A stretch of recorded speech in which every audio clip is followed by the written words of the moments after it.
So, so we see in 2015 Buhari um, coming into power, Muhammadu Buhari. So is it's a break from the previous People's Democratic Party's rule. Um, so there is this question: will it be more democratic? And um, again, this question is asked, as I mentioned, with Buhari being the first person who is not from PDP, and you see same similar to Mexican case, we have finally some rotation in terms of party in power. We have instead of PDP, we have All Progressive Congress running the Nigeria under Buhari. So of late, in as we speak, Nigeria is preparing to go for elections. I think when you see this video, actually election is literally taking place in Nigeria, 2019 elections. Again, it was postponed due to various reasons. We will talk about it in the next slides.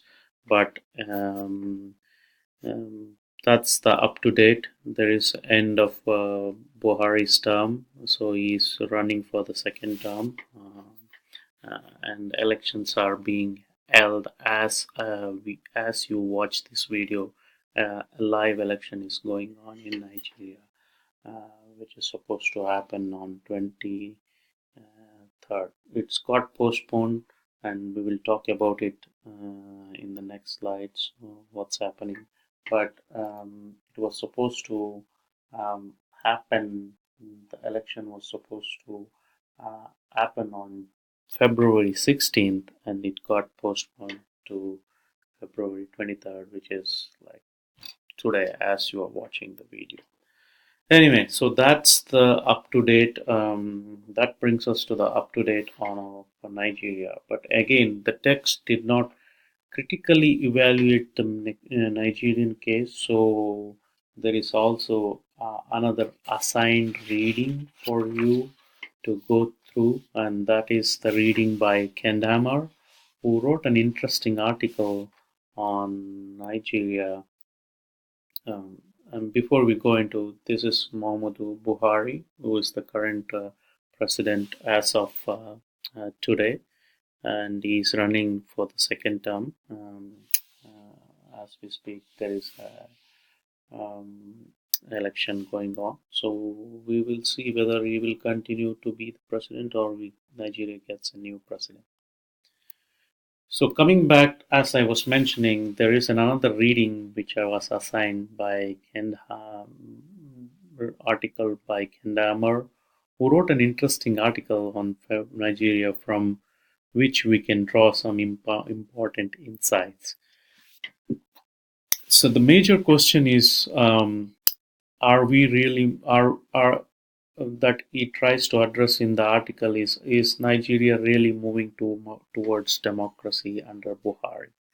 First thing, with PDP in power for longer period, this article is not actually much about Buhari, but instead this article analyzes the failure of Goodluck Jonathan that led him to being voted out of office, and with that, the PDP being voted out of office.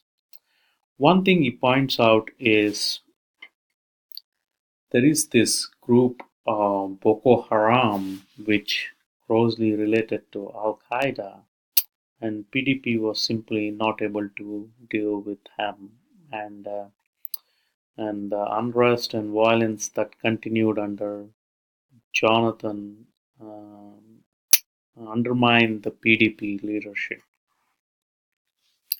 Another thing that happened earlier in Yaradua, um, but also in general, was there wasn't a rotation of northern and southern candidates. Northern is the most poorer part of the country, but also the most populous part. And if you don't make sure you get leaders from both the sides, which is from both north and south, people are unhappy.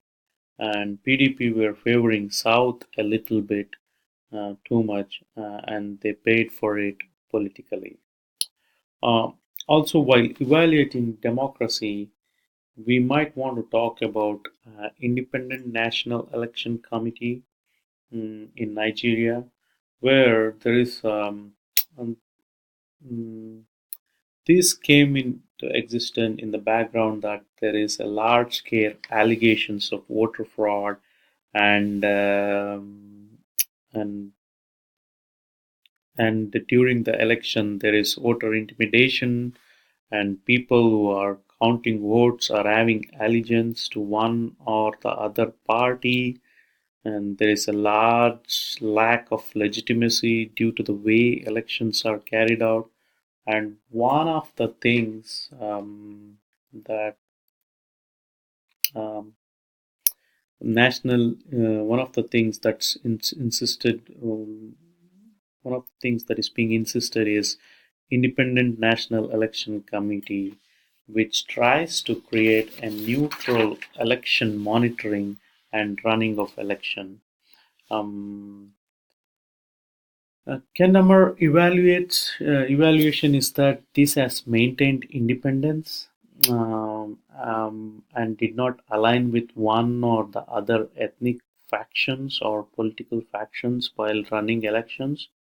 But what it really struggled is making sure that the actual voting remain untainted, and indeed there is a struggle there is a lot of struggle in putting technology into place that would limit the amount of voter fraud that goes on. That is still a problem. The another aspect that Kinnamer focuses a little bit is the failure of PDP under Jonathan Goodluck Jonathan is to adequately deal with Boko Haram. And one of the things Kendamar is critical, and much of the West is critical of. Maybe we are naive here. The approach they initially used was the way to fight Boko Haram is that make sure they do not recruit new members.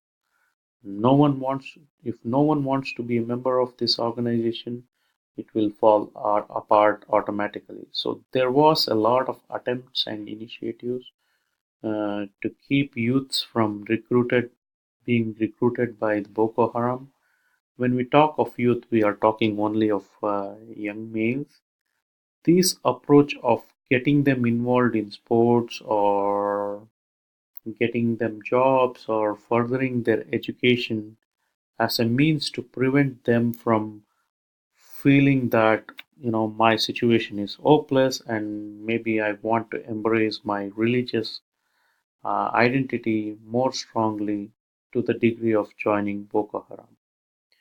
So this in this was the strategy that was supposed to be followed, but instead PDP under Goodluck Jonathan had an approach where they broke off from this and they engaged Boko Haram more directly, in the sense more militarily, and they actually did not do a fantastic job on their own because they were unsuccessful at this proved to be successful for them because neighbors like Chad and Niger sent their troops into Nigeria to help root out some of the Boko Haram camps and things like that. So international task force was became necessary. In all fairness, this international task force did manage to dislodge Boko Haram from some strongholds of theirs, but Boko Haram remains in Nigeria and it is a huge problem for the current regimes.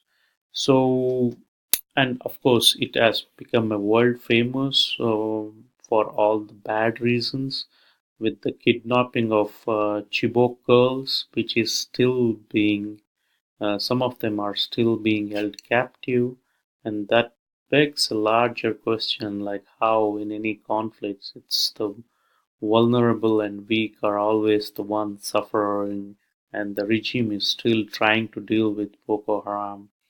Um, uh, every time they think that they have a upper hand, they are getting hit by um, Boko Haram in one form of the other, and the largest one being the kidnapping of 300 odd Chibok girls, who some of them are still under their captive.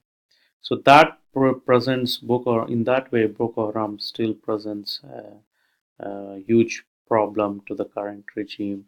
Maybe the election and the new regime, or even the same continuing regime of Muhammadu Buhari, we have to see how they deal with Boko Haram. So that's the situation of Nigeria in overall sense. Much shorter history of being independent than Mexico. During that period, it has struggled to maintain democracy, but perhaps Nigeria are on the path to sustain democracy.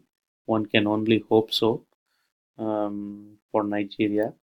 Uh, those are the ways in which similar to Mexico, yet somewhat different. Like I said, shorter time period. Mexico having a longer sustained period of democracy. So that concludes our discussion on colonialism with two examples of Mexico and Nigeria.